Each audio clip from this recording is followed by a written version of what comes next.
संत रामपाल जी महाराज एक ऐसे महान संत जिन्होंने अपनी सतभक्ति, तत्व ज्ञान, करुणा और सेवा के बल पर समाज में नई मिसाल कायम की है।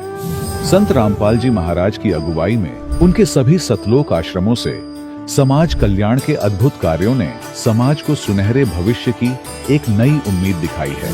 संत रामपाल जी महाराज से नाम दीक्षा लेने के बाद लाखों लोगों की लाइलाज बीमारियां जैसे कैंसर, एड्स आदि ठीक हुई।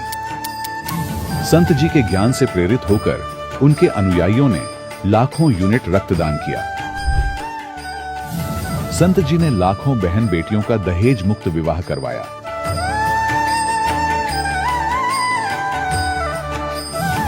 संत जी ने लाखों लोगों का नशा छुड़वाया, करोड़ों उजड़े परिवार बसे।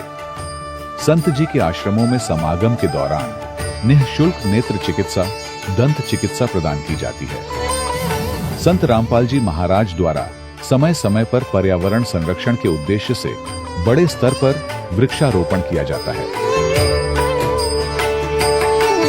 संत जी ने जरूरतमंदों को तत्काल राहत पहुंचाने के लिए एम्बुलेंस सेवा शुरू की। संत जी अपने अनुयायियों को देहदान के लिए प्रेरित करते हैं, जिससे मानवता की सेवा और चिकित्सा क्षेत्र में सुधार हो सके। संत रामपाल जी महाराज के सभी आश्रमों में हर रोज निःशुल्क भंडारा आयोजित किया जाता है, जहां हर वर्ग, हर जाति और हर धर्म के लोग एक साथ बैठकर भोजन करते हैं।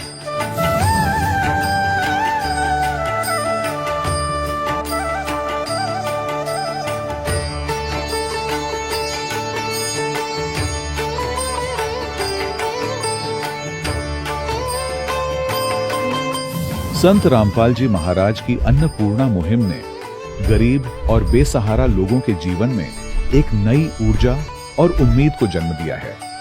घर घर खाद्य सामग्री और जरूरी मदद पहुंचाकर संत रामपाल जी महाराज ने लोगों को दुख और मजबूरी से लड़ने की ताकत प्रदान की है।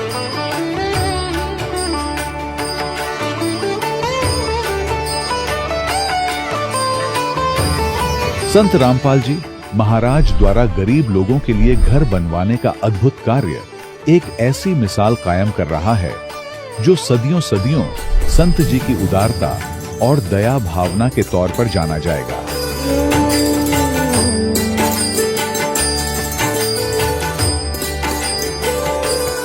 संत रामपाल जी महाराज के आश्रम में हजारों बुजुर्गों को सम्मान और प्यार के साथ जीवन जीने का अवसर मिलता है। उनके खाने, रहने और स्वास्थ्य की पूरी जिम्मेदारी संत रामपाल जी महाराज उठाते हैं। अनाथ बच्चों के लिए संत रामपाल जी महाराज के सभी आश्रम किसी वरदान से कम नहीं। यहाँ उन्हें शिक्षा, संस्कार और भविष्य के लिए बेहतर अवसर प्रदान किए जाते हैं। चाहे बाढ़ हो, भूकंप या महामारी, संत रामपाल जी महाराज और उनके अनुयायी हमेशा ही जरूरतमंदों के लिए सबसे आगे खड़े रहते हैं। कोविड महामारी के दौरान संत रामपाल जी महाराज के आश्रमों से करोड़ों लोगों के लिए भोजन, दवाइयां और जीवन रक्षक सामग्रियां उपलब्ध कराई गई। चाहे गरीब की मदद हो या किसी शोषित और पीड़ित वर्ग के हक और सम्मान की लड़ाई, संत रामपाल जी महाराज ने हमेशा ही उनकी दबी आवाज को सरकारों तक पहुंचाया है और उन्हें उचित न्याय दिलवाने में अहम भूमिका अदा की है। समाज में आध्यात्मिक और सामाजिक मूल्यों के प्रति जागरूकता लाने में संत रामपाल जी महाराज हर कदम पर मानवता के सच्चे सेवक साबित हुए हैं। संत रामपाल जी महाराज का जीवन हमें सिखाता है कि सच्ची सेवा वही है जो निस्वार्थ भाव से की जाए। आइए हम भी इस महान सेवा के कार्य में इस महान संत से जुड़ें और संत रामपाल जी महाराज से नाम दीक्षा लेकर अपने जीवन को धन्य बनाएं।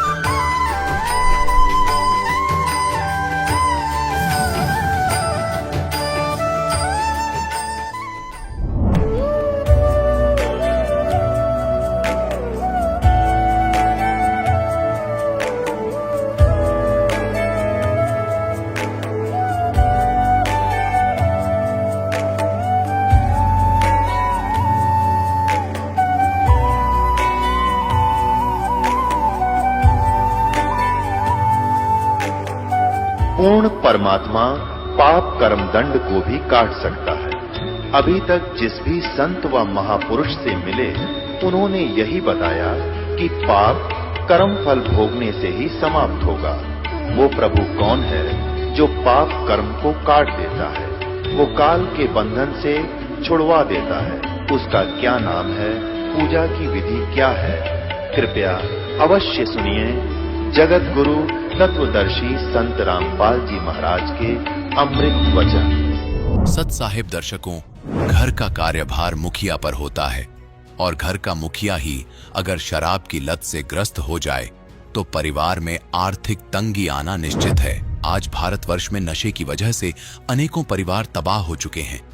उन घरों के सदस्य भी दुखमय जीवन व्यतीत करते हैं। ऐसा ही दुखमय जीवन यापन कर रही थीं सीमा यादव जी, जो कि हरियाणा के महेंद्रगढ़ की रहने वाली हैं।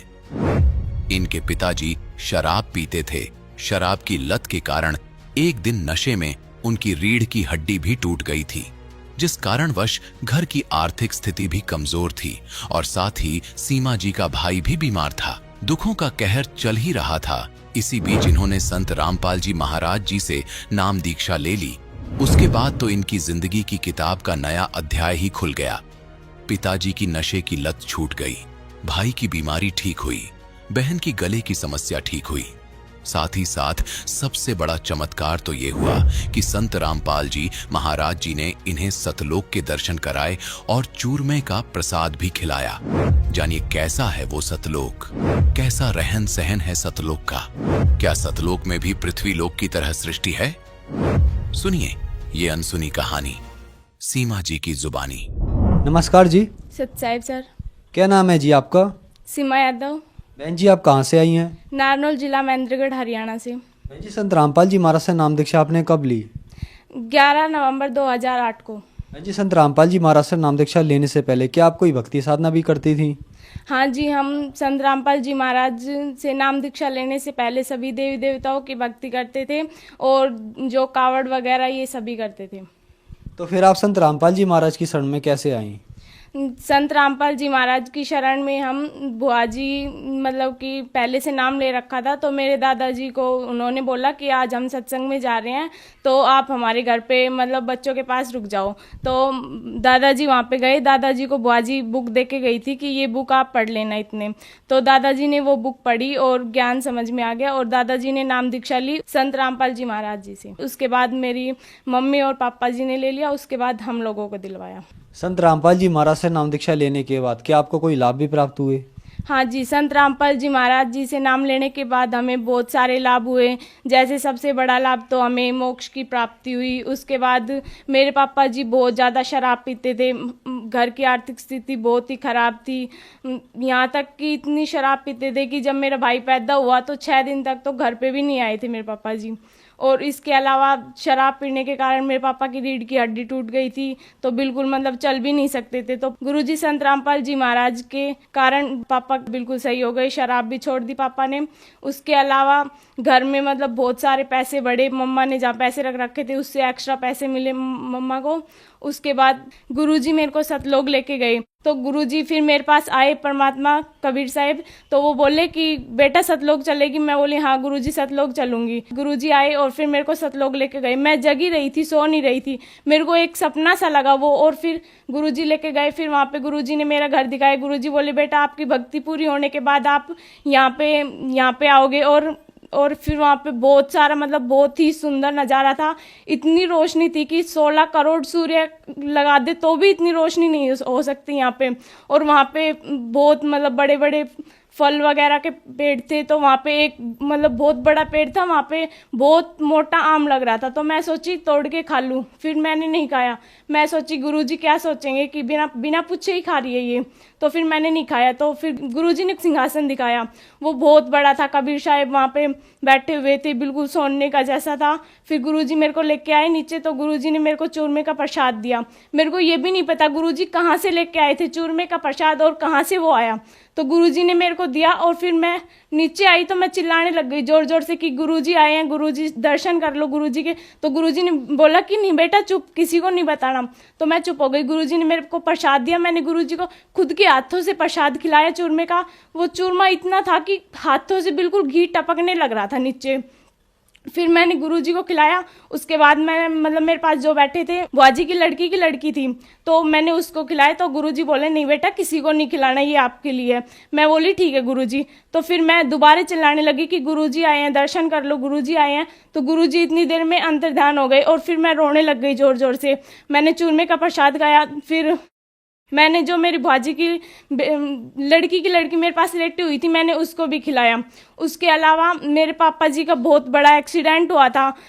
आगे ट्रोला था बहुत बड़ा और पापा पीछे ट्रैक्टर पे थे, तो वो उसके अंदर जाके बिल्कुल ठुक गया और पापा की बिल्कुल खरोच भी नहीं आई संत रामपाल जी महाराज की दया से। और इसके अलावा मेरे भाई पैदा हुआ तभी से इतना बीमार रहता था कि वो एक दिन घर पे रहता था तो 2 दिन डॉक्टर के पास ही रहता था, इतना ज़्यादा बीमार था। तो संत रामपाल जी महाराज की दया से वो भी ठीक हो गया। और इसके अलावा मेरी सिस्टर है, उसके गले में प्रॉब्लम थी बहुत बड़ी कि ना तो वो सांस ले सकती थी और ना कुछ खा पी सकती थी, कुछ भी उसके नीचे नहीं जाता था। तो यहाँ पे डॉक्टर को दिखाया तो वो बोले कि जयपुर चेक करवाओ इसको। फिर जयपुर चेक करवाया, जयपुर वाले बोले यहाँ पे नहीं होगा, आप गुड़गांव लेके जाओ। तो उसको गुड़गांव लेके गए। फिर उसके बाद डॉक्टर ने कहा कि 6 महीने तो इसकी मतलब दवाई असर ही नहीं करेगी, उसके बाद थोड़ी बहुत असर करेगी और ये भी कोई पक्का नहीं है कि ये ठीक होगी या नहीं होगी, इसका बचना बहुत ही मुश्किल है। तो पापा ने दिमाग लगाया, थोड़ा सोचा कि मतलब इसके नाम खंडित हो रहे होंगे। तो फिर वहाँ पे नामदान की मतलब कांटेक्ट किया किसी के पास और पूछा कि मतलब कहाँ से गया। तो इसका नाम शुद्ध करवाया, अमृत जल पिलाया। तो अमृत जल इसने बहुत आसानी से पी लिया, जहाँ की एक बूंद नहीं जा रही थी इसकी गले के नीचे, और वो उसने पानी आराम से पिया। उसके बाद इसने नारियल का पानी पिलाया, वो भी इसने आराम से पी लिया। संत रामपाल जी महाराज की दया से वो भी ठीक हो गया। मैं बहुत तेज बीमार हो गई थी और मतलब मेरे को ये नहीं पता चलता था कि मेरे क्या होता है क्या नहीं होता। मैं मतलब स्कूल में पढ़ रही हूँ, बेंच पे बैठी हूँ तो मैं बेहोश होकर गिर जाती थी वहाँ पे, और घर पे पैड़े में हूँ तो पैड़े में गिर जाती थी। जहाँ भी हूँ मेरे को कुछ नहीं पता चलता था मेरे साथ क्या होता है क्या नहीं होता। मैं बहुत ज़्यादा बीमार हो गई थी। तो पहले नारनौल के डॉक्टर ने दिखाया तो उन्होंने कहा कि भाई तू सोचती ज़्यादा है तो इसका कोई इलाज नहीं है। तो उन्होंने मेरे को दिन में 6 तो इंजेक्शन देते थे वो, और दवा। तो मैंने डॉक्टर को कहा नहीं मैं दवा नहीं लूंगी इतनी सारी, आप इंजेक्शन दे दो। फिर उसके बाद उन्होंने कहा नहीं दवा तो लेनी पड़ेगी, वैसे आप कैसे ठीक हो सकते हो, तो इसका यहाँ पे इलाज नहीं हो सकता, ये यहाँ पे थोड़ा बहुत भी असर नहीं है, इसको जैसे थी वैसे ही है, कुछ ज़्यादा ही बीमार हो रही है, मतलब पहले चल सकती थी अब ये चल भी नहीं सकती है बिल्कुल। तो पापा जयपुर लेके गए। जयपुर वाले डॉक्टर ने भी कहा कि भाई ये सोचती ज़्यादा है या फिर मतलब कोई बात है जो ये किसी को नहीं बताना चाह रही। मैं बोली नहीं ऐसी कोई बात नहीं है। तो मैंने परमात्मा से कहा परमात्मा आप ही ठीक कर सकते हो संत रामपाल जी महाराज। तो गुरुजी ने फिर मैं सोची नाम खंडित हो रहे होंगे किसी कारण से, तो फिर मैंने नाम शुद्ध करवाए और पहले से बहुत ठीक है बीमारी, और डॉक्टरों की वजह से कुछ नहीं, संत रामपाल जी महाराज ने ठीक किया है मेरे को। इसके अलावा बहुत सारे लाभ मिले हमें। मेरी जो सिस्टर थी उसकी अभी रमैनी हुई है परमात्मा की दया से, बिना दहेज उसकी रमैनी हुई है। रमैनी शादी को बोलते हैं, जो शादी होती है वैसे हमारे गुरुजी की रमैनी करते हैं। तो वहाँ पे ना तो दहेज लिया जाता ना ही बैंड बाजा, कुछ भी नहीं होता, बिल्कुल सिंपल शादी होती है।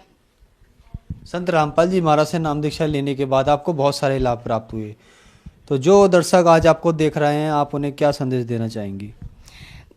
उन्हें मैं संदेश तो क्या देना चाहती हूँ, पर मैं उनसे प्रार्थना कर सकती हूँ कि परमात्मा आए हुए हैं संत रामपाल जी महाराज, उनसे उनकी भक्ति समझो, बुक्स पढ़ो, बहुत सारी बुक है, या फिर टीवी चैनल पे बहुत सारे चैनल पे सत्संग आते हैं, उनके सत्संग सुनो और अपनी मोक्ष प्राप्ति करवाओ। संत रामपाल जी महाराज से नाम दीक्षा कैसे प्राप्त की जा सकती है? संत रामपाल जी महाराज से नाम दीक्षा प्राप्त करने का बहुत ही सरल आइडिया है। आप टीवी चैनल पे सत्संग आता है उस पे देख सकते हो, या बुक्स के पीछे भी नंबर रहते हैं, हर बुक्स के पीछे नंबर मिलेंगे, उस पे आप कांटेक्ट करके आपके जो भी जितना पास नामदान पड़ता है वहीं से आप नाम दीक्षा प्राप्त कर सकते हैं। धन्यवाद जी। सच्चाई। दर्शकों, अभी आपने सुने संत रामपाल जी महाराज से दीक्षा प्राप्त करके सुखी हुए भक्त के अनुभव। अब देखिए जगत गुरु तत्वदर्शी संत रामपाल जी महाराज के मंगल प्रवचन। कि दुर्वासा कोपे तहा, दुर्वासा वहां क्रोधित हुआ। किस बात पे? बच्चों ने मजाक कर दिया कि बिजली गिर गई थी, साधु संत ठीक है बेटा भाग जाओ, खबरदार आगे बकवाद करी है निकम्मो। ऐसे करते संतों के साथ मजाक करते, इतना क्या कि छोड़ सके था। और शराब दे दिया तुम्हारा नाश होगा। आम व्यक्ति से भी गिरे हुए थे ये लोग, जिनको मैं ऋषि माना करते थे।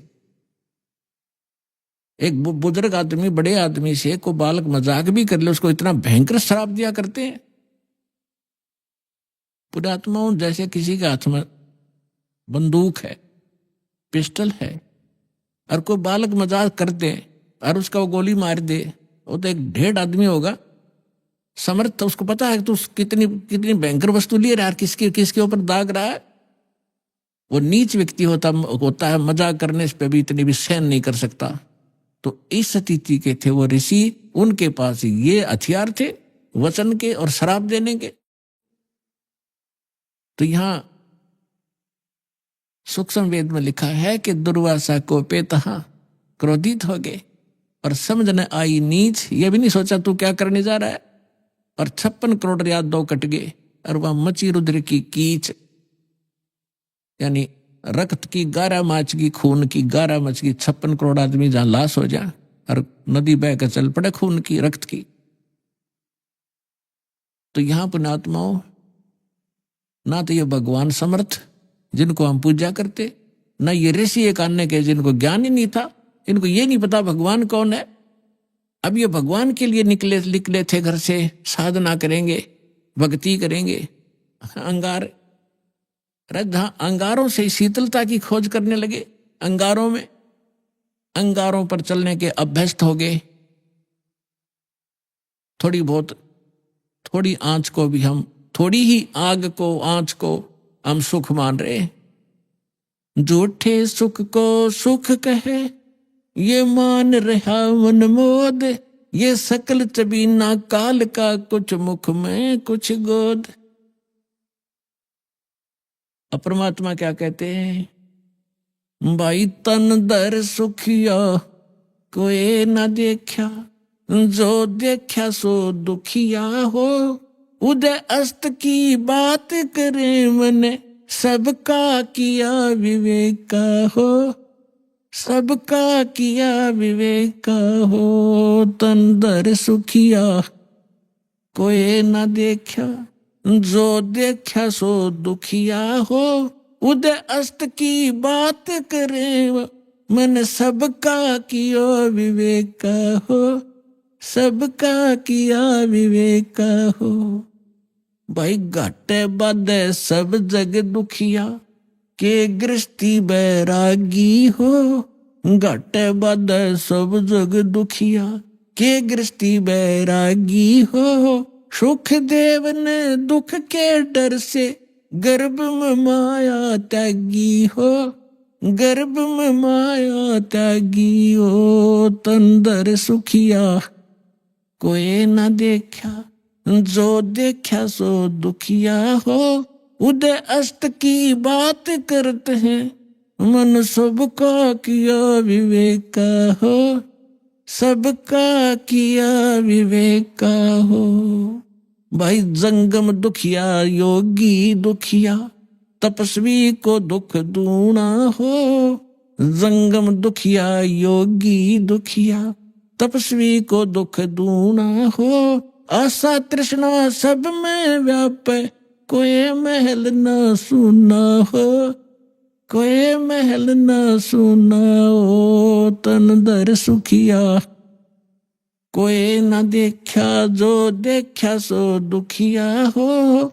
उदय अस्त की बात करते हैं, मन सबको किया विवेक हो, सबका किया विवेक हो। भाई साच कहूं तो जग ना माने, पर झूठ कही ना जाई हो।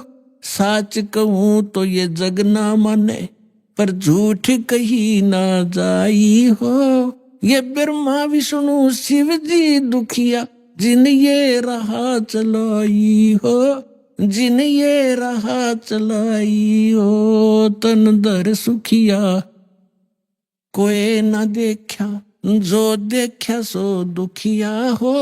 उदय अस्त की बात करते हैं, मन सबका किया विवेक का हो, सबका किया विवेक का हो। भाई सूरपति दुखिया, भूपति दुखिया, रंक दुखी बपरीती हो। सूरपति दुखिया, भूपति दुखिया, रंक दुखी बपरीती हो। कहे कबीर और सब दुखिया, एक संत सुखी मन जीती हो। संत सुखी मन जीती हो। तन दर सुखिया कोई न देखा, जो देखा सो दुखिया हो। उदय अस्त की बात करते हैं, मन सबको किया विवेक का हो, सबका किया विवेक का हो। सूरपति दुखिया, भूपति दुखिया, रंक दुखी बपरीती हो। सूरपति दुखिया, भूपति दुखिया, रंक दुखी बपरीती हो। कहे कबीर और सब दुखिया, एक संत सुखी मन जीती हो। संत सुखी मन जीती हो। तन दर सुखिया कोई न देखा, जो देखा सो दुखिया हो। उदय अस्त की बात करते हैं, मन सबका किया विवेक का हो, सबका किया विवेक का हो। पुणात्माओं, सौभाग्य आपका और धन आपके माता पिता जिनसे जन्म हुआ। आपको वो अनमोल वचन सुनने को मिल रहे हैं जो इन ब्रह्मा विष्णु महेश को भी छींट भी नहीं लगी थी इस ज्ञान की, जो आपके ऊपर वर्षा कर दी भगवान ने। कभी सीडी के माध्यम से, कभी सत्संग के माध्यम से, कभी चिप के माध्यम से परमात्मा आपकी आत्मा पर वर्षा कर रहे हैं। और इस ज्ञान से एक बार परिपूर्ण हो जाना, आप देखना फिर भगवान यहाँ भी सुख देगा और सतलोक में जाओगे जहाँ कभी मृत्यु नहीं होती, कभी वृद्ध अवस्था नहीं आती, किसी चीज का अभाव नहीं वहां पर। अब जो प्रसंग चल रहा है, जिस लोक में आप रह रहे हो ये अंगार बरस रहे हैं, और जहां अंगार थोड़े से कम हैं, हल्की आग वाले, हम उनको सुख मान बैठे हैं। अब क्या बताते हैं कि घाटे बाधे सब जग दुखिया, और के गृहस्थी बैरागी हो। अब देखो पुण्यात्माओं, परमात्मा पाने के लिए जिसने घर त्याग दिया, हम उसको बैरागी मानते थे, सन्यासी मानते थे। अब वो बैराग प्राप्त करना और सन्यासी होना हमने कहां से ग्रहण किया, कौन से ग्रंथ से प्राप्त किया हमने ये ज्ञान? श्रीमद् भगवत गीता अध्याय नंबर 3 के श्लोक नंबर 4, 5, 6, 7 में स्पष्ट वर्णन किया है कि अर्जुन, यदि तू काम छोड़ के कर्म सन्यासी बन गया, जंगल में जा बैठा, तेरा निर्वाह कैसे होगा, पेट कैसे पालेगा तू? इसलिए तू काम भी कर और भक्ति भी कर। फिर ये कहां से लाए, घर छोड़ कर चले गए, जंगल में जाकर सुख होगा? जंगल में कैसे सुख होगा, वन में? अब घर में सारी सुविधा आपको, समय पर रोटी मिल रही है, झोपड़ी है, मकान है, जैसा भी आपको सुविधा क्रमानुसार मिली, उसमें संतोष करो और उसमें बैठ के अपना भक्ति करो। समय पर भूख लगेगी तो खाना खाया, भूख समाप्त हुई, वह इच्छा खत्म हुई, वो कल्पना समाप्त हुई तो भक्ति करेगा। यदि रोटी मिली नहीं तो भक्ति कैसे करेगा? उसी को सोचता रहेगा कहां से लाऊं, कैसे मिलेगी, और रोटी का सुमन होगा, वो भगवान का नहीं होता। अब जैसे घर छोड़कर चला गया, वैरागी बन गया, वहां जाकर गर्मी भी लगेगी, सर्दी भी आवेगी, वर्षा भी होगी, उसके लिए फिर झोपड़ी डालनी पड़ेगी, उसने वहां झोपड़ी या गुफा खोदनी पड़ेगी। और भूख लगेगी, फिर गांव में जाना पड़ेगा मांगने के लिए, दिए माई गालिए दिए एक रोटी। अब जब तक रोटी ना मिलेगी तो ना भगवान से याद आवे कोई ना, और रोटी याद आऊंगी इसके। तो परमात्मा ने बताया करके जो साधना करनी चाहिए, जो उसका तरीका है, वो तुम्हें पता नहीं। आप फिर ये सोच बैठे कि उन्हीं को भगवान मिलता होगा जो जंगल में चले जाते हैं, खड़े होकर तप करते हैं, दोनों के ऊपर तपते हैं। ये तो मूर्खों की साधना थी। परमात्मा कहते हैं कि दंभ करें, दंभ माने पाखंड है। लोग दिखावा ड्रामा करते हैं, बैठ जाएंगे कि तो धूना लगा के ऊंचे से स्थान पर बैठेंगे ना, खूब दूर तो सब न दिखे महात्मा बैठा है, ताकि दुनिया आने लग जाए और उसकी पूजा शुरू हो जाए। डंब करें, डूंगर चढ़े, डूंगर माने पहाड़ पर बैठ जाते हैं जाकर ये लोग नकली। डंब करें डूंगर चढ़े, अंतर छीनी चूल, और जग जाने बंदगी करें बो सुल बबूल। परमात्मा अपने सूक्ष्म वेद में कहते हैं कि दुनिया तो जनता तो सोचा ये भक्ति कर रहा है, बड़ा महापुरुष है, धूना लगा के बैठा है और कपड़े भी त्याग रखे, लंगोट बांध रखा है। और परमात्मा कहते हैं जग जाने बंदगी करे, भक्ति करे, यो बो है सुल बबूल। तप से जो तपस्या वो करते, जैसे दुर्वासा ने खूब तपस्याएं की थी और क्या प्राप्ति की, अंगारे भर दिया अपने अंदर, तोब, ये बकवाद सिद्धि की, वचन से किसी का नाश कर देना। अब दुर्वासा जी ने श्राप दे दिया बेमतलब बकवास का।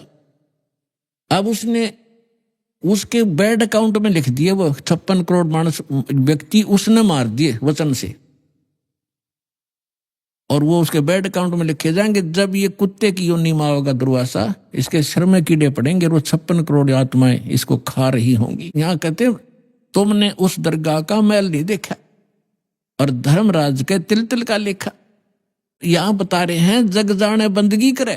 परमात्मा कहते हैं ये बोवे सूल बबूल, इन्होंने तो कांटे बोली अपने भविष्य में, सिद्धि सिद्धि पाके किसी को बेनिफिट दे दिया, किसी को हानि दे दी, दोनों अपनी भक्ति अक्षीण करी, उधर से पाप इकट्ठे कर लिए। अब क्या बताना चाहते हैं परमात्मा कि घाटे बाद सब जग दुखिया। जैसे किसी को हानि होगी व्यवसाय के अंदर तो स्वाभाविक दुखी है, तो होगा दुखी होगा।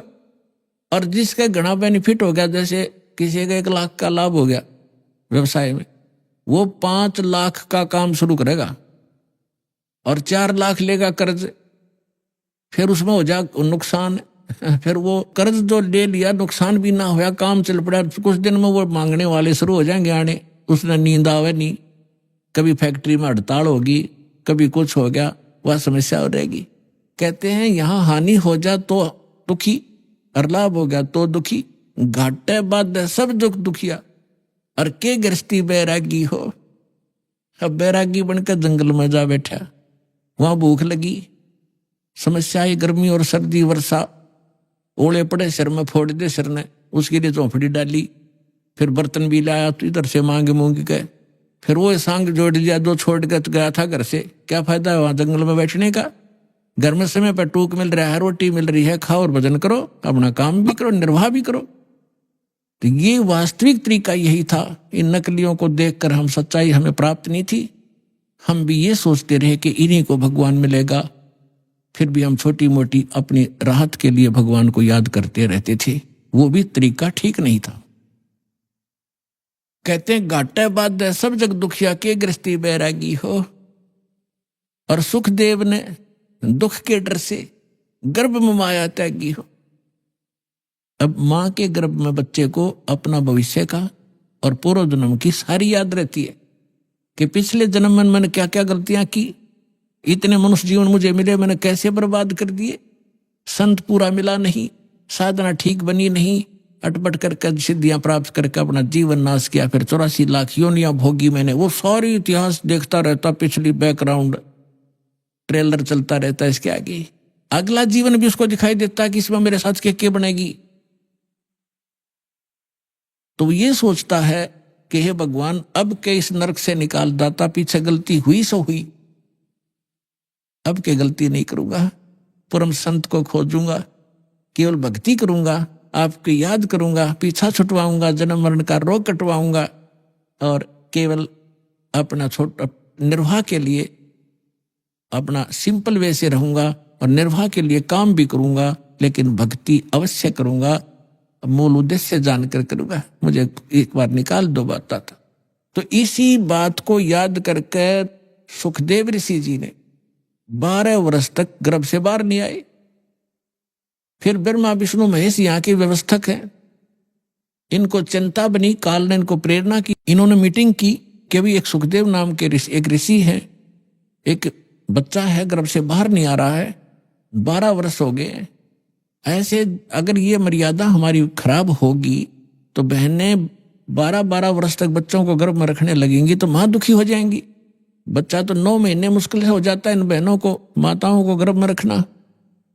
तो उन्होंने सोचा भी चलो वो ऋषि आत्मा है, उससे प्रार्थना करते हैं, उसी को कहते हैं, उसको मनाते हैं। तीनों आगे, तब तीनों ने आकर कहा कि भाई सुखदेव तू बाहर आ जा, ऐसे ऐसे हमारी परंपरा खराब मत कर। तब उसने कहा कि भगवान बाहर आते ही आपकी त्रिगुणमयी माया से ये जीव इतना अंधा हो जाता है, इसको भूत भविष्य का कुछ याद नहीं रहता। आप ये अपनी माया रोक लो, तब मैं बाहर आऊं, कुछ देर के लिए रोक दो। तो उन्होंने कहा भाई देखो इसको हम नहीं रोक सकते, ये हमारे बस से बाहर की बात है, हमारे अंदर एक ऐसा गुण भर रखा है तो इसको हमारे लिए रोकना असंभव नहीं है। तो सुखदेव बोला मैं तो बाहर आऊं नहीं, चाहे 20 वर्ष रहना पड़ो, 100 वर्ष रहना पड़ो। तब उन्होंने लास्ट में यह फैसला किया भी हम ज्यादा देर नहीं रख सकते, हमारा शरीर फट जाएगा, हम केवल इतनी देर रख सकते हैं। ये देख ले कितना क्षण है। सुखदेव जी ने कहा कि तो आप इतना ही रख लो, देर रोक दो इसको। तो जब वो बाहर आते हैं तुरंत उनकी तीनों गुणों का जो इफेक्ट है हमारे ऊपर एकदम असर करता है। उस समय जब वो मां के गर्भ से बाहर आया तो वो इतनी देर रोके, इतनी देर में बाहर आ गए, वो चले गए। अपने आत्माओं उसको इस दुख के डरते हैं, गर्भ में माया त्यागी कि मैं इस संसार के चक्कर में नहीं पड़ूंगा, अपना मोक्ष कराऊंगा। मोक्ष बालकों का खेल है। घर से उठ गया आकाश, पिछले संस्कार से उसमें इतनी सिद्धि थी आकाश में उड़ जाता था, आकाश में उड़ गया, आगे जाके धरती पर टिकना तो पड़ेगा, आकाश में कितने दिन रहेगा, रोटी भी खानी है, आगे नहाना धोना भी होता है, फिर वहां पृथ्वी पर फिर गिरा वापस।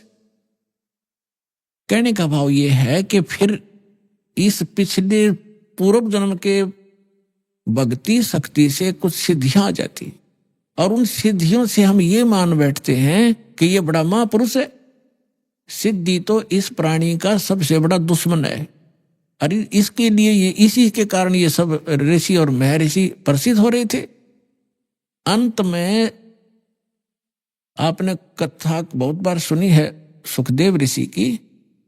ये ऋषि महर्षियों में जाता था, इसका बड़ा सत्कार करते थे, स्वर्ग लोक में जाता था, वहां भी इसको विशेष आसन दिया जाता था, बड़े महापुरुष हैं। एक दिन विष्णु लोक में चले गए। जैसे प्रत्येक डिस्ट्रिक्ट में और प्रत्येक प्रांत में गवर्नमेंट रेस्ट हाउस होते हैं, उसमें उच्च अधिकारी ही रुका करते हैं। प्रत्येक लोकों में, शिव लोक में, विष्णु लोक में, ब्रह्मा जी के लोक में, इंद्र के लोक में, इनके अपने अपने अलग से रेस्टोरेंट हैं जिसमें अधिकारी गण यानी देव लोग ही जाकर रुकते। तो ये पहुंच गया वहां पर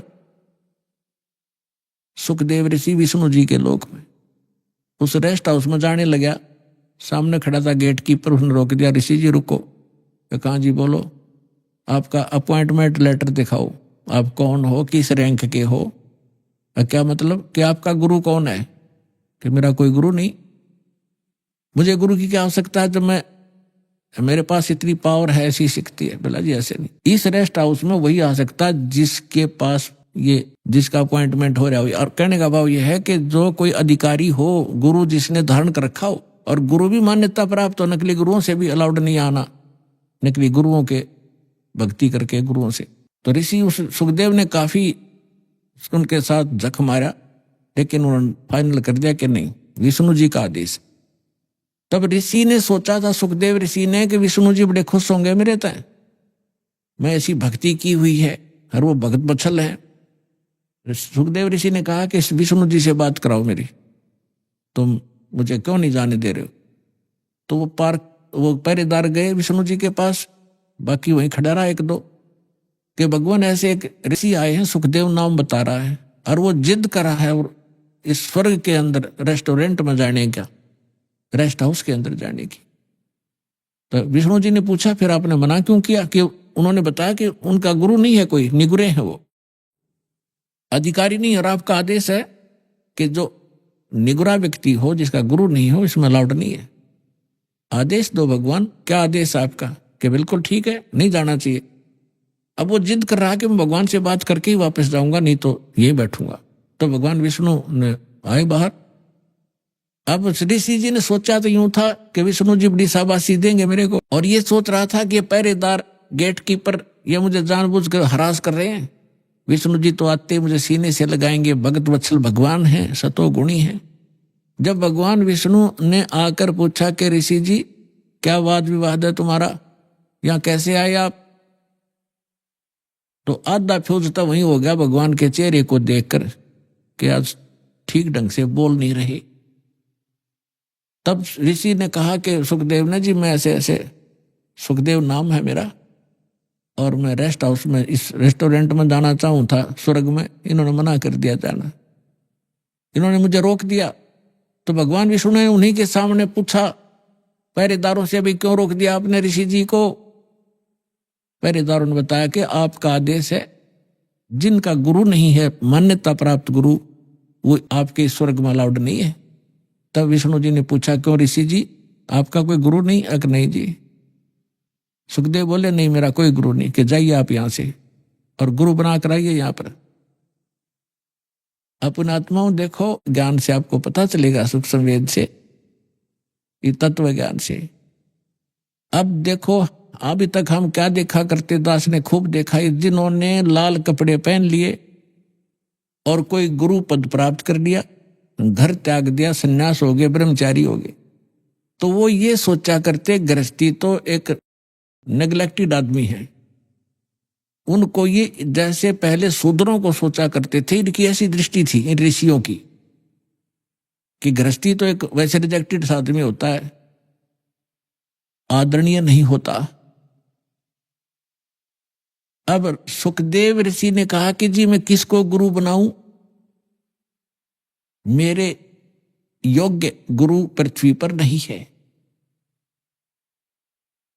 तो भगवान ने कहा कि ऋषि जी ये भी तेरा वहम है, तेरा अहंकार बोल रहा है, और जाइए राजा जनक को गुरु बनाना। तो सीता जी के पिताजी कहलाए थे राजा जनक। अब राजा जनक के काफी रानियां थी, गृहस्थी थे और भगत भी थे। अब सुखदेव ऋषि इतना अहंकारी कि गृहस्थी लोग, राजा लोग तो मेरे चरण छूते हैं, और मैं गृहस्थी को जाकर के, राजा को जाकर के नमस्कार करूं, क्योंकि गुरु बनाना है तो प्रणाम भी करना है, दंडवत भी करनी है, मत्था भी रगड़ना है। अहंकार खड़ा हो गया, वहां से तो आ गया। लेकिन वो दूसरे स्वर्ग में, कॉमन स्वर्ग है इंद्र का लोक, उसमें ये चला जाता था। जब उसमें दोबारा गया उस दिन, उसका चेहरा उतरा हुआ था। अन्य जो देव वहां बैठे थे वो कहने लगे ऋषि जी आज क्या बात है, मायूस बहुत हो तुम। तब ऋषि ने कहा कि ऐसे ऐसे मैं विष्णु जी के लोक में गया था, भगवान ने मुझे स्वर्ग में प्रवेश करने से मना कर दिया। तो जितने भी वहां बुद्धिमान भगत संत महात्मा बैठे थे, ऋषि और देव, वो कहने लगे ये बात दचीनी, सुखदेव आपकी बात हमारा गले नहीं उतर रही कि भगवान विष्णु और आपको ऐसे अनादर किया आपका। नहीं, कोई बात बता, गलती क्या है। तब उसने बताया कि भगवान ने कहा कि तू गुरु नहीं बना रखा, इसलिए आप यहां रहने के अधिकारी नहीं हो। तब उन महापुरुषों ने जो वहां बैठे थे बुद्धिमानों ने कहा कि सुखदेव आपका कोई गुरु नहीं है? कि नहीं, मेरा कोई गुरु नहीं है। धिक्कार है तेरे जन्म को। सभी ने एक स्वर में बोला जो बुद्धिमान होते, क्या करेगा तू इस मिट्टी का? ये बैटरी चार्ज है तेरी, कुछ दिनों में खत्म हो जाएंगी ये सब सिद्धियां, और कीड़े मकोड़े की पशुओं की योनि में जाएगा, गधा बनेगा, गुरु धारण करना पड़ेगा। और फिर दूसरा भगवान ने कह दिया, फिर अग्रम अग्रम कैसी भले आदमी। जब भगवान विष्णु ने कह दिया उसको, तो उसी को तुम भगवान मानते हो, तो उसी ने कह दिया गुरु बना, और फिर भी तेरे अंदर ये अग्रम अग्र है, तो काहे का तो ऋषि है। तब वहां क्या कहता है वो, भाई राजा जनक गृहस्थी भाई, कैसे शीस निभाऊं जाई। सुखदेव बोले ज्ञान विवेका, हम स्त्री का मुख नहीं देखा। देख कहाँ अड़गी काल की आंट, अड़ंगा कहाँ डालिया उसने कि राजा जनक गृहस्थी बाई और कैसे शीश निभाऊं जाई। और बोले सुखदेव ज्ञान विवेका, अपनी बुद्धि से उसने खूब सोच समझ गया बात कही कि मैंने स्त्री का मुख नहीं देखा, मैं तो बाल ब्रह्मचारी हूं और राजा एक गृहस्थी आदमी है, उसके घनी नारायणियां भी कही हैं, और उसको कैसे माथा टेकूंगा, कैसे ना सिर झुकाऊंगा, मेरी तो नाश हो जाएगा इज्जत का। तब ऋषि बोले भाई इज्जत ले ले, अर्चे भगवान, ना तो अगली जन्म में गधा बनेगा या सारी इज्जत तेरी बिखरती फिरेगी ऋषि जी। अब उसको फिर एक झटका लगा एकदम, क्योंकि महात्मा भगत है वो, चल भगवान के लिए भटक रहा है, उसके अंदर जगह है भगवान की, लेकिन अज्ञान अहंकार, अज्ञान से अहंकार बनता है। तो उसको एकदम झटका लगा और उसकी एकदम पिछला बैकग्राउंड स्थल पड़ी। उसको थोड़ी सी झलक दिखाई दी कि एक समय ये सुखदेव ऋषि 84 लाख योनियों भोग रहा था, गधे की योनि में भटक रहा जन्मा था और अंधा हो गया। कुम्हार ने उसको त्याग दिया, जंगल में चला जा रहा था, एक पगडंडी पे अटकल सी लगाता हुआ, आगे जाके एक नाला था थोड़ा सा 2.5-3-4 फुट का, लोग उस पे उसके ऊपर से कूद जाते थे और उसको कदम रख जाते थे आगे पीछे, ऐसे कोई इक्का दुक्का जाता था उस रास्ते से। तो सुखदेव यानी उस गधे अंधे ने वो दिखा नहीं नाला और उस नाले में फंस गया, आगे मुंह टिक गया, पीछे तो बैक लाग गई। अब कोई इक्का दुक्का व्यक्ति वहां उस रास्ते जाता था, दिन में 2-3 दिन में एक आध, वो निकाल नहीं सका उसको, उसके कमर पे पैर रखे व्यक्ति और पुली बना ली, पार होने लगे उसके ऊपर से। तो उसको वो घटना याद आई और हफ्ते 10 दिन वो भूखा प्यासा वहां मरा। वो उसके सामने वो चक्कर काटने लगी वो घटना। तब राजा जनक से जाकर दीक्षा ली। ये लंबी कहानी है, फिर कर बताएंगे। तो यहां परमात्मा कहते हैं भाई घाटे बाधे सब जग दुखिया के गृहस्थी बैरागी हो, सुखदेव ने दुख के डर से गर्भ में माया त्यागी हो, गर्भ में माया त्यागी हो। अभी आपने सुने संत रामपाल जी महाराज के मंगल प्रवचन। आइए अब सुनते हैं संत रामपाल जी महाराज से नाम दीक्षा लेकर सतभक्ति करके अद्भुत लाभ प्राप्त करने वाले अनुयायी के विचार। दर्शकों, धन और ऐश्वर्य से परिपूर्ण जिंदगी जी रहे व्यक्ति को आज के समय में सुखी एवं समृद्ध व्यक्ति माना जाता है, लेकिन आत्मिक शांति, मानसिक सुकून कभी भी पैसों से खरीदा नहीं जा सकता। इसी की खोज में व्यक्ति दर दर भटकता है और तरह तरह की साधनाएं करता है। पुणे महाराष्ट्र की रहने वाली सिमरन बब्बर जी भी एक शिक्षित महिला हैं। वह दुबई में नौकरी करती हैं। एक वक्त ऐसा था जब इनके पास पैसा तो था, लेकिन सुख, शांति और सुकून की कमी थी। इनके पास नौकरी जरूर थी, मगर मनचाही नहीं थी। दवाइयां थीं, मगर रोग से मुक्ति नहीं मिली थी। अध्यात्म में रुझान था, मगर आध्यात्मिक सवालों के उत्तर नहीं थे। ऐसा ही सिलसिला काफी दिन चला और एक समय ऐसा आया जब इनकी खोज पूरी हो गई। इन्हें मिली तत्वदर्शी संत रामपाल जी महाराज जी द्वारा लिखित पुस्तक ज्ञान गंगा, जिसमें इन्हें अपने सवालों के हल मिले, सच्चा ज्ञान मिला, हर समस्या का समाधान मिला और आज इनके पास अपनी मनचाही नौकरी है। सुख, शांति, सुकून के साथ साथ सतभक्ति भी है, जिसको करके ये अपनी हाइपरटेंशन, हाइपोथायराइड जैसी बीमारियों से निजात पा चुकी है। सिमरन जी का भक्ति सफर ही कुछ अनोखा रहा है। अब स्वयं सुनिए सिमरन जी की मुख से उनकी ये भक्तिमय आत्मकथा। जी नमस्कार। सच साहेब जी। क्या नाम है आपका? सिमरन बब्बर। सिमरन जी, कहाँ से आए हैं आप? पुणे महाराष्ट्र। जी क्या करते हैं आप? जी मैं दुबई में बैंक में जॉब करती हूँ जी, एज अ पोर्टफोलियो ऑफिसर। सिमरन जी, संत रामपाल जी महाराज से नाम दीक्षा लेने से पहले आप क्या भक्ति साधना करते थे? जी, भक्ति साधना से अगर बात करें तो कुछ ऐसा है कि जैसे सभी लोग करते हैं, मतलब बचपन से जो हम देखते हैं कि श्री कृष्ण जी जन्माष्टमी आई तो जन्माष्टमी की व्रत रख लिए, पूजा कर ली। शिवरात्रि आए तो शिवरात्रि की पूजा कर ली, व्रत रख लिया। सुबह 4 बजे उठ के आप शिवलिंग पे जल चढ़ाने जाते हैं, वही करते थे। और जब नवरात्रे आते थे तो नवरात्रों के भी हम लोग व्रत रखना, कन्या खिलाना, मतलब जो सब लोग करते हैं हिंदू समाज के मुताबिक हम भी वही किया करते थे। मतलब सेम चीज़ हम भी फॉलो किया करते थे बचपन से। तो सिमरन जी, जो हिंदू धर्म में पारंपरिक पूजाएं होती है वो सभी पूजाएं आप कर रहे थे, तो फिर आपको संत रामपाल जी महाराज से नाम दीक्षा लेने की क्या जरूरत आन पड़ी? जी, ऐसा है कि हम सभी जो इंसान हैं, हम लोग सुख चाहते हैं ज़िंदगी में। हम मनुष्य जीवन लेते हैं तो हमें सुख चाहिए, हमें आर्थिक सुख चाहिए, फिनेंशियल हमें सुख चाहिए, हमें फिजिकल सुख चाहिए, हमें मेंटल पीस चाहिए, हमें बहुत कुछ चाहिए होता है। लेकिन जो साधना, जो भक्ति हम करते हैं उसमें कई बार ऐसा होता है कि हमारे अंदर शंकाएं आ जाती हैं, कुछ डाउट्स आ जाते हैं कि कुछ ना कुछ है जो मिसिंग है। तो इसी वजह से मेरा जो इंटरेस्ट था वो इस तरफ चल पड़ा कि कुछ है जो छूट रहा है। तो मैं ढूंढने लगी। मैं अक्सर सोचा करती थी, क्योंकि मेरा झुकाव ज़्यादा करके साईं बाबा की तरफ था, कि साईं बाबा अक्सर कहा करते थे, क्योंकि वो सिंप्लिसिटी में जीते थे। उनको लोग फ़कीर कहते हैं, वो सिंप्लिसिटी में जीते थे कि मतलब एक फ़कीरी वाला उनके अंदर जो चीज़ थी वो मुझे बहुत इम्प्रेस किया करती थी कि हम उस तरह क्यों नहीं जी सकते। तो जैसे वो अक्सर कहा करते थे कि सबका मालिक एक, तो अक्सर मेरे अंदर सवाल उठता था कि सबका मालिक एक, तो वो मालिक है कौन? जैसा कि सिमरन जी आपने बताया कि आध्यात्म को लेके आपके मन में बहुत सारे सवाल थे जिनका कोई जवाब नहीं दे पाता था, तो हम आपसे जानना चाहेंगे आपके जो आध्यात्म को लेके सवाल थे उनका जवाब आपको कहाँ से मिला?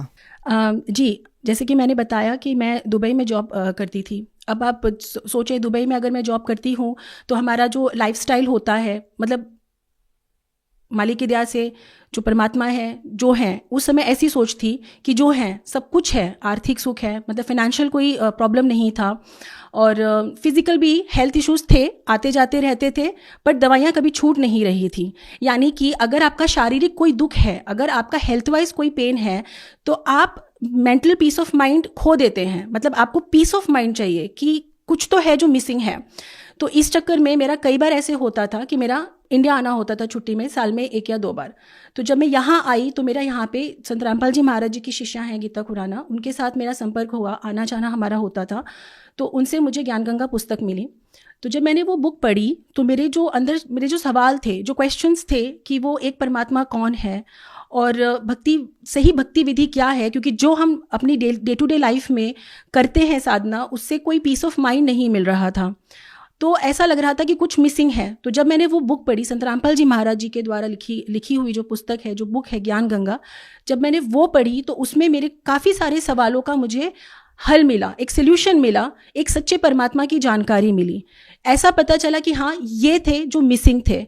सिमरन जी, अध्यात्म को लेके आपके क्या सवाल थे जिनका उत्तर आपको ज्ञान गंगा पुस्तक में मिला? ऐसा आपने ज्ञान गंगा पुस्तक में क्या पढ़ा जिनसे आप प्रभावित हुए? पुस्तक पढ़ते वक्त मुझे ये समझ में आया, जैसे सवाल उठते हैं कि वो एक परमात्मा कौन है, हम लोग जन्मते मरते क्यों हैं, वो कौन से परमात्मा है जिनकी हमें भक्ति करनी चाहिए, इतनी भक्ति साधना करने के बाद भी हम दुखी क्यों रहते हैं, यानी कि जो सुकून चाहिए, जिस वजह से हम सुकून से ये ज़िंदगी जी सके, वो सारे जो सवाल थे वो ज्ञान गंगा पुस्तक पढ़ते वक्त उन सब का सल्यूशन मुझे मिला। तो जब वो सॉल्यूशन मुझे मिला तो मुझे ऐसा लगा कि इसके बारे में मुझे और जानना चाहिए। तब जैसा मैंने बताया, जो शिष्या हैं संत रामपाल जी महाराज जी की गीता खुराना, उनसे मेरी इस बारे में थोड़ी चर्चा हुई। जब कोई डिस्कशंस हुए तब पता चला कि हमें गुरु दीक्षा लेनी चाहिए। जब हम गुरु दीक्षा लेते हैं, यानी कि हमारा मकसद क्या है, सही भक्ति विधि क्या है, वो पता चली कि गुरु बनाने बहुत ज़रूरी हैं। तो जब हमने गुरु दीक्षा ली, संत रामपाल जी महाराज जी से गुरु दीक्षा ली, तब ही हमें वो मानसिक सुख मिला जिसकी हमें तलाश थी। सिमरन जी, जब आपने संत रामपाल जी महाराज से नाम दीक्षा ली तो आपको जो लाइफ में सुकून चाहिए था, आपको जो अपनी ज़िंदगी में लाभ चाहिए थे, क्या संत रामपाल जी महाराज से नाम दीक्षा लेने के बाद आपको वो सभी लाभ मिले? जी बिल्कुल, बहुत लाभ मिले। अक्सर क्या होता है कि हम लोग हमारे सुकून के लिए क्या करते हैं, हम लोग ड्राइव पे चले जाते हैं, बीचेस पे चले जाते हैं, क्लब्स जाते हैं, पार्टी करते हैं, गेट टुगेदर करते हैं दोस्तों और कलीग्स के साथ कि हमें सुकून मिले, हमें अच्छा लगे। चलिए मान लेते हैं कि वो सुकून कुछ देर के लिए होता है, पर वो कुछ देर के लिए होता है, it's only for a moment. उसके बाद क्या, फिर आप वापस से उसी तकलीफ में पड़ जाते हैं। तो जब हम दीक्षा लेते हैं संत रामपाल जी महाराज जी से, तो ये हमें सुकून भक्ति मार्ग में आकर मिलता है कि आप कहीं भी चले जाइए, आप किसी भी पार्टी में, किसी भी क्लब में, किसी भी मूवी में, किसी भी तरह की लाइफस्टाइल में चले जाइए, आप इस सब से निकल के सुकून आपको संत रामपाल जी महाराज जी से दीक्षा लेकर ही मिल सकता है। क्योंकि ये मैं करके देख चुकी हूँ और मैं इसी लाइफस्टाइल में जी रही थी जो आजकल सब जीते हैं और पसंद करते हैं। अभी जैसे बताएं कि शारीरिक सुख के बारे में, जो फिजिकल हम लोग तकलीफ में होते हैं कि हमारे साथ ये हेल्थ इशू है, वो हेल्थ इशू है, तो मेरे साथ अक्सर ऐसा होता था कि मुझे एक्चुअली 21 और 22 की उम्र से ही, जब मैं 21-22 की एज में थी, तब से ही मुझे हाइपरटेंशन की प्रॉब्लम थी। यानी कि अक्सर टेंशन ले लेना और अनकॉन्शियस हो जाना मेरे साथ हमेशा रहता था। इसी चलते मेरे साथ अक्सर हेल्थ इश्यूज़ बढ़ते चले गए। हाइपोथायराइड भी हुआ और मेरे साथ पेप्टिक अल्सर की भी प्रॉब्लम आई, जिसमें अक्सर मैं खाना खा नहीं पाती थी। मिडल ऑफ द नाइट मुझे पेन स्टार्ट होता था और उसके बाद मैं सो नहीं पाती थी, बिल्कुल मुझे तकलीफ़ होती थी। तो ऐसा हुआ कि मेरा जो हेल्थ इश्यूज़ थे, जैसे मैंने आपको बताया कि मेरा हाइपोथायराइड का प्रॉब्लम मुझे हुआ, मुझे हाइपरटेंशन की प्रॉब्लम थी, मुझे ब्लड रिलेटेड इश्यूज़ होने लगे जैसे कि हाई कोलेस्ट्रॉल, ट्राइग्लिसराइड्स, मतलब ये जो आम बीमारियां होती हैं मेरे साथ ये बढ़ती चली गई। मेरी एज इतनी नहीं थी जिस तरह से मुझे बीमारियां होती थी। अक्सर ऐसा होता था कि लोगों के पास जो बेड होता है उसके साइड टेबल पे उनके फूलों का गुलदस्ता होता है, जैसे कोई पॉट होता है, फ्लावर पॉट होता है, लेकिन मेरे पास अक्सर दवाइयों का बॉक्स हुआ करता था जिसमें मेरी सुबह की 5 गोली तो दोपहर की तो 5 के, ऐसे 15-15 टैबलेट्स में लेती थी। उससे भी लेकिन कोई आराम नहीं होता था। तो बस जैसे मैंने बताया कि संत रामपाल जी महाराज जी से दीक्षा लेने के बाद ही मुझे वो सुकून मिला, मेरी वो दवाइयाँ छूट गई। यकीन मानिए मेरी वो दवाइयाँ बिल्कुल छूट गई, मतलब अब मैं कोई दवा नहीं लेती हूँ, मुझे किसी दवा की ज़रूरत नहीं पड़ती है। और सबसे अच्छी चीज़ तो ये है कि जैसे नींद की गोलियाँ भी लेने की ज़रूरत नहीं है, मैं जब चाहूँ जहाँ चाहूँ वहाँ सो सकती हूँ। वो सुकून मिला है, वो नींद मिली है जो पहले कभी नहीं मिली थी। जैसा कि मेरे को पेप्टिक अल्सर की प्रॉब्लम थी, तो अक्सर मुझे रात में दर्द उठता था, पेट में दर्द उठता था, मैं कुछ खा पी नहीं पाती थी, कुछ खाती थी तो मुझे वॉमिटिंग हो जाता था, मैं बिल्कुल खाने पीने की स्थिति में नहीं रह गई थी। मुझे समझ ही नहीं आता था कि मैं ऐसा क्या खाऊं, ऐसा क्या पीऊं जिस वजह से मुझे आराम मिले। इसी वजह से मेरा डॉक्टर के पास जाना हुआ। तो जब मैं डॉक्टर के पास गई तो डॉक्टर ने जब एंडोस्कोपी किया, चेक किया, तब पता चला कि आपको पेप्टिक अल्सर है। पेप्टिक अल्सर है तो आपको ये चीज़ें नहीं खानी है। उन्होंने मेरी काफ़ी चीज़ें खाने की छुड़वा दी, पीने की छुड़वा दी, जैसे आप कुछ खट्टा मत खाइए, आप दूध मत पीजिए, आप बेकरी प्रोडक्ट्स मत खाइए। तो जब मैंने ये सारी चीज़ें भी छोड़ी, फिर मैंने लंबे समय तक दवा भी ली, तब भी मुझे कोई आराम नहीं हो रहा था। जब आराम नहीं हो रहा था, जैसे कि मैंने आपसे बताया, जैसे ही मैंने संत रामपाल जी महाराज जी से दीक्षा ली, तो मेरी ये सारी जो शारीरिक प्रॉब्लम्स थी, जैसे ये मेरे हेल्थ इश्यूज़ थे, पेप्टिक अल्सर या उसके अलावा भी जो मेरे इश्यूज़ थे, छोटे छोटे हेल्थ इश्यूज़, ये सारे मेरे एक ही साथ उपदेश लेते ही, गुरु दीक्षा लेते ही संत रामपाल जी से ठीक हो गए। मेरे लिए ये किसी चमत्कार से बढ़कर बोल सकते हैं आप, एक मिरेकल था मेरे लिए, बहुत बड़ा एक चमत्कार था कि जो लड़की इतने सालों तक दवाइयों पर चल रही थी, वो सारी दवाइयाँ एक पल में छूट जाना। मैं यहाँ पे ये भी नहीं कहना चाहूँगी कि मैं काफ़ी समय तक भक्ति कर रही थी तब ये चीज़ें छूटी। मैं आपसे इतना भी कहूँगी, मेरे लिए ये बहुत बड़ा चमत्कार था कि जिस दिन मैंने गुरु जी से दीक्षा ली, संत रामपाल जी महाराज जी से, उसी दिन मुझे ऐसा महसूस हुआ जैसे मेरा शरीर एकदम हल्का हो गया, मुझसे जैसे कुछ निकला हो, और मैं उसी दिन से एकदम बदल गई। मेरे संस्कार बदल गए, मैं जिस तरह से रहती थी मैं नहीं रहती हूँ, और मेरी दवाइयाँ छूट गई, मेरी हेल्थ ठीक हो गई। जॉब तो मैं करती थी, मैं कर ही रही थी जॉब दुबई में, बैंक में, लेकिन जैसे हर किसी का एक ड्रीम जॉब होता है कि मुझे इस जगह पे ही काम करना है। तो संत रामपाल जी महाराज जी की शरण लेने के बाद मेरे साथ कुछ ऐसा ही हुआ, इसे भी मैं चमत्कार ही कहूँगी, कि मैं वहाँ पे पहले भी 2 बार इंटरव्यू दे चुकी थी, लेकिन ऐसा हुआ नहीं। दुबई में नंबर 1 बैंक है, it's number 1 bank of UAE called first Abu Dhabi bank, but मेरा वहाँ पे हो नहीं रहा था। 2 बार ट्राई किया था, किसी न किसी वजह से वो नहीं हो पाता था। संत रामपाल जी महाराज जी से दीक्षा लेने के बाद जब मेरा वापस दुबई जाना हुआ, और जिस जगह मुझे जॉब करनी थी उस जगह से मुझे ऑलरेडी इन्फॉर्म कर दिया गया था कि वहाँ पे इंटरव्यू होना है और फाइनल इंटरव्यू होना है। कुछ ऐसा हुआ कि कुछ दिन बाद मेरा बर्थडे था, 10 जुलाई 2019 की बात है, मेरा बर्थडे था। मुझे जब ये पता चला कि लोग तोहफे देते हैं, बर्थडे मनाते हैं, और क्योंकि हम संत रामपाल जी महाराज जी की शरण में हैं तो हम चीज़ों को नहीं मानते, तोहफा कोई हमें देगा तो वो हमें परमात्मा ही दे सकते हैं, सतगुरु रामपाल जी महाराज जी ही दे सकते हैं, इतना मन में ठान लिया था। तो रात को सोते वक्त हर कोई परमात्मा अपने अपने भगवान को याद करके सोता है कि कुछ ना कुछ जो है तकलीफ़ वो बताता है, कुछ परमात्मा से मांगता है। तो बस मैंने भी परमात्मा से सोते वक्त करबद्ध होके परमात्मा से यही मांगा कि परमात्मा कल आपकी बेटी का बर्थडे है, कोई मुझे क्या दे सकता है, मुझे ये जॉब चाहिए, कल मेरा फाइनल इंटरव्यू है, परमात्मा आप बस मुझे अपनी बेटी को ये जॉब जो है गिफ्ट में दे दीजिए, तोहफे में दे दीजिए। तो कुछ ऐसा हुआ कि जब मैं दूसरे दिन सुबह उठी, और अर्ली मॉर्निंग डेफिनेटली हम लोग उठते हैं, तैयार होते हैं, जाते हैं, उसके पहले संत रामपाल जी महाराज जी ने मुझे दर्शन दिए और मुझसे कहा, मुझे प्रकट होकर दर्शन दिए खुद कि बेटा ये जॉब तेरा है, ये तुझे तोहफे में मिला। उन्होंने खुद मेरा गाड़ी से उतरते वक्त मेरा हाथ पकड़ा, मुझे मेरे ऑफिस के गेट तक छोड़ा और मुझे आशीर्वाद देकर कहा कि बेटा ये जॉब अब से तेरा है। और यकीन मानिए उस दिन मुझे कोई उम्मीद नहीं थी क्योंकि काफ़ी सारे कैंडिडेट्स थे, लेकिन जब मैं वहाँ पे इंटरव्यू के लिए गई और जिस तरह सरलता से वो इंटरव्यू हो गया, और जब मैं बिल्डिंग के कंपाउंड से बाहर भी नहीं आई थी, मैं उस लिफ्ट में थी और मुझे कॉल आ गया कि आप ऑलरेडी शॉर्टलिस्ट हो चुके हैं, आप सिलेक्ट हो चुके हैं, यू आर हायर्ड। तो मुझे रोना आ गया क्योंकि मैं काफ़ी समय से ट्राई कर रही थी उस जॉब के लिए और वो हो नहीं रहा था। मेरी ख्वाहिश थी कि मैं उस जगह पे एक बार काम करूं और मुझे वो जॉब इतनी आसानी से परमात्मा बंदी छोड़ सतगुरु रामपाल जी महाराज जी की दया से मिल गया।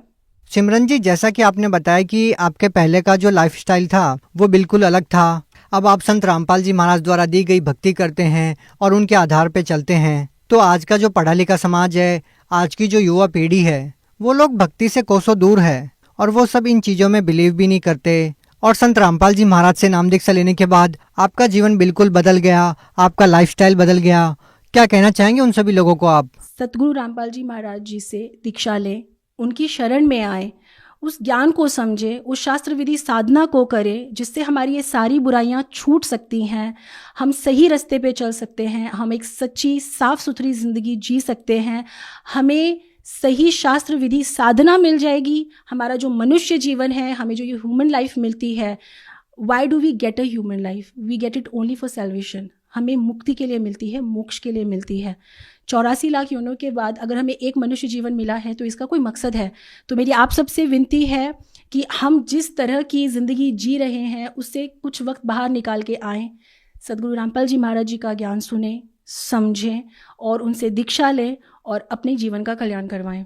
सिमरन जी, एक और सवाल हम आपसे जानना चाहेंगे। जो लोग इंडिया से बाहर रहते हैं, और हम सब समझते हैं कि जो लोग इंडिया से बाहर रहते हैं उनकी रुचि आध्यात्म की तरफ कमी रहती है और उनकी रुचि भौतिकता की तरफ ज़्यादा रहती है, तो उन सभी लोगों को आप क्या कहना चाहेंगे? What message would you like to pass for Bhagat Samaj? Okay, my humble request to all the people in the world, India, outside India, or belongs to whatever country, I would like to request, please stop following the path in which we are walking.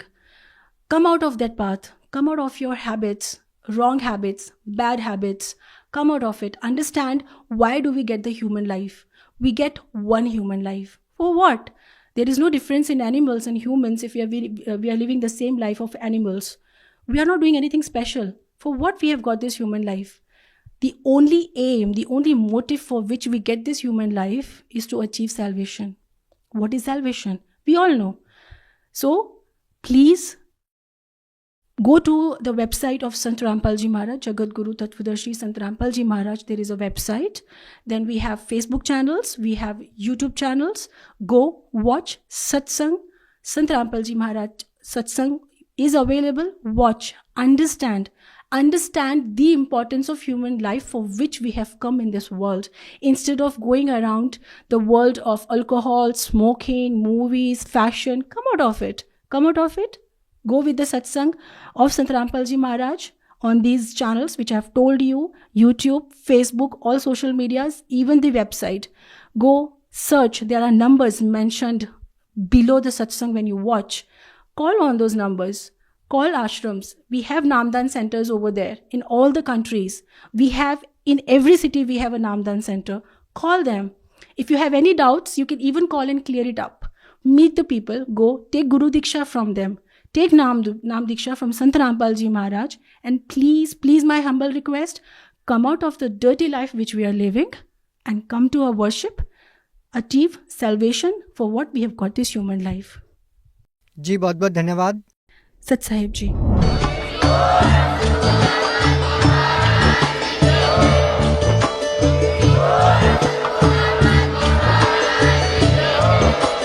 आप सुन रहे थे जगत गुरु तत्वदर्शी संत रामपाल जी महाराज जी के मंगल प्रवचन। अधिक जानकारी के लिए विजिट कीजिए हमारी वेबसाइट www.jagatgururampalji.org। संत रामपाल जी महाराज जी के शुभ आशीर्वाद से पूरे विश्व भर में 500 से भी ज्यादा नाम दीक्षा केंद्र हैं, जिन पर संत रामपाल जी महाराज जी द्वारा ऑनलाइन निशुल्क नाम दीक्षा दी जा रही है। अपने नजदीकी नाम दीक्षा केंद्र का पता करने के लिए संपर्क करें 8222880541।